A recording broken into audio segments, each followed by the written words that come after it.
అండి అందరికీ నమస్కారం అండి.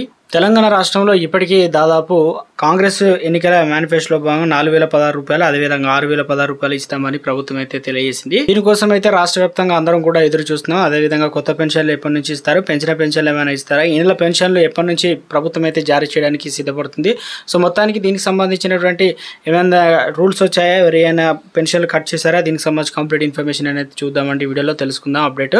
మంత్రి సీతక్క దీనికి సంబంధించి గుడ్ న్యూస్ అయితే అందించారనమాట. ఎవరైతే కొత్తగా ఆసరా పెన్షన్ అప్లికేషన్ చేసుకోవాలనుకుంటున్నారో వారికి గుడ్ న్యూస్. ఎందుకంటే ప్రభుత్వం అయితే అక్టోబర్లో పూర్తి స్థాయిలో కూడా కొత్త రేషన్ కార్డు లేని వారికి అదేవిధంగా స్మార్ట్ కార్డుల రూపంలో ఇవ్వనున్నారు. కాబట్టి ఆ టైంలో కూడా 6 గ్యారెంటీలు ఇంకేమైనా పథకం కనుక మిగిలిపోయినట్లయితే ఆ పథకాన్ని కూడా అప్లికేషన్లు అయితే చేసుకోవచ్చు. అదేవిధంగా కొత్త ఆసరా పెన్షన్లకు సంబంధించి దరఖాస్తు కూడా చేసుకోవచ్చు అని చెప్పేసి ప్రభుత్వం అయితే గుడ్ న్యూస్ కూడా అందించింది అనమాట. తెలంగాణ రాష్ట్ర వ్యాప్తంగా మొత్తం ఆసరా పెన్షన్ పొందుతున్న వారి సంఖ్య దాదాపు 45 లక్షల నుంచి 50 లక్షల వరకు అయితే ఉంది కదా. సో దీనికి సంబంధించి ప్రభుత్వం అయితే ఎటకేలకు పాత పెన్షన్లు బకాయిలు పెండింగ్లు అయితే ఉన్నాయి. ఇప్పుడు 9 నెలలు అవుతుంది కాబట్టి ఆ డబ్బులు ఇస్తారా ఇవ్వరా దీనికి సంబంధించి, దాంతోపాటు కొత్త పెన్షన్లు ఎప్పటి నుంచి మన చేతికి అయితే అందించనున్నారు.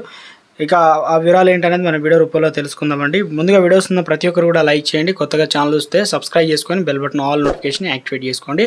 అదేవిధంగా చూస్తున్నారు కానీ లైక్ చేయడం మర్చిపోతున్నారు, దయచేసి లైక్ చేయండి. ఇక లేట్ చేయకుండా వీడియోలకైతే వెళ్ళిపోదామండి. మనం చిన్న అప్డేట్ అయితే వచ్చిందండి. ఆ వృద్ధ దంపతులకు 3 కొడుకులు తాము సంపాదించిన భూమిని ఆ ముగ్గురికి పంచారు. వృద్ధాప్యంలో కొడుకుల దగ్గర ఉంటూ బతుకు తీసుకుందాం అనుకున్నారు. అయితే కానీ భూమిలో కొలతల్లో తేడాలు ఉన్నాయని చెప్పేసి 3 అన్నదమ్ముల మధ్య వివాదాలు వచ్చాయి.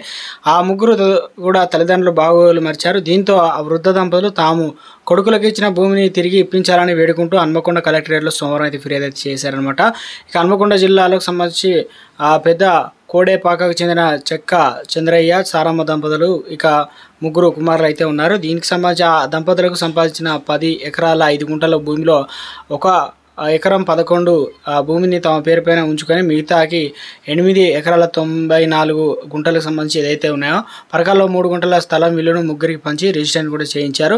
పెద్ద కుమారుడు భద్రయ్య జ్యేష్ఠ భాగంగా 24 గుంటలు ఇక వ్యవసాయ భూమి ఎక్కువగా ఇచ్చారని చెప్పేసి, అయితే కొలతల్లో వ్యత్యాసం ఉందని చెప్పేసి అన్నదమ్ములు తరచుగా గొడవలు అయితే జరుగుతున్నాయి. ఈ క్రమంలో భద్రయ్య మొత్తానికైతే వృద్ధ దంపతులకు సంబంధించి వేధిస్తున్నారని, ఈ రకంగా మాకు పెన్షన్ డబ్బులు అంటే సరిపోవడం లేదు, మమ్మల్ని సారడం లేదని చెప్పేసి ఆ పెన్షన్ లబ్ధిదారులు అయితే ఆందోళన చెందుతున్నారు. రాష్ట్ర వ్యాప్తంగా ఏదైతే ఇప్పటివరకు ఆసరా పెన్షన్లు ఇస్తున్నారు కదా వాటిని అయితే ప్రభుత్వం మార్చి అనగా కొన్ని మార్పులు అయితే చేయనున్నారనమాట.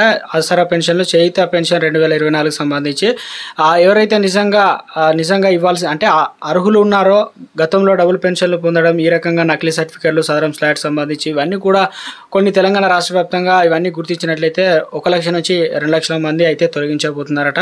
సో దీనికి సంబంధించి పూర్తి స్థాయిలో కూడా ప్రభుత్వం ఇప్పటికే డబుల్ పెన్షన్ తీసుకున్న వారికి నోటీసులు కూడా ఇచ్చారు. తర్వాత మళ్ళీ కూడా వెనక్కి అయితే పంపించారు. కాబట్టి సో తెలంగాణలో ప్రభుత్వం అయితే ఎట్టకేలకు ఇందులో నుంచి అర్హులమైన లిస్టు, అదేవిధంగా కొత్త పెన్షన్లు ఎప్పటి నుంచి ఇస్తారేందంటే ప్రభుత్వం అయితే పూర్తి స్థాయిలో కూడా అందరికీ దసరా పండుగ నుంచి అయితే డబ్బులు అయితే ఇవ్వడానికి ప్రభుత్వం అయితే ముందుకు వచ్చిందనమాట.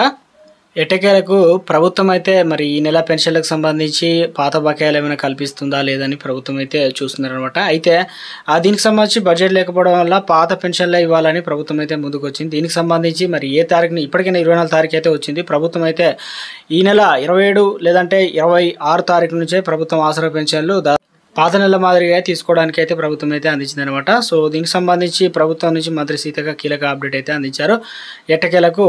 సో ఇదండి మనకు లేటెస్ట్ అప్డేట్. ప్రభుత్వం నుంచి ఆసరా పెన్షన్లకు సంబంధించి ఏ చిన్న అప్డేట్ వచ్చినా తెలియజేస్తాను. చూస్తున్న ప్రతి ఒక్కరు లైక్ చేసి ఛానల్ సబ్స్క్రైబ్ సపోర్ట్ చేయండి. Thanks for watching.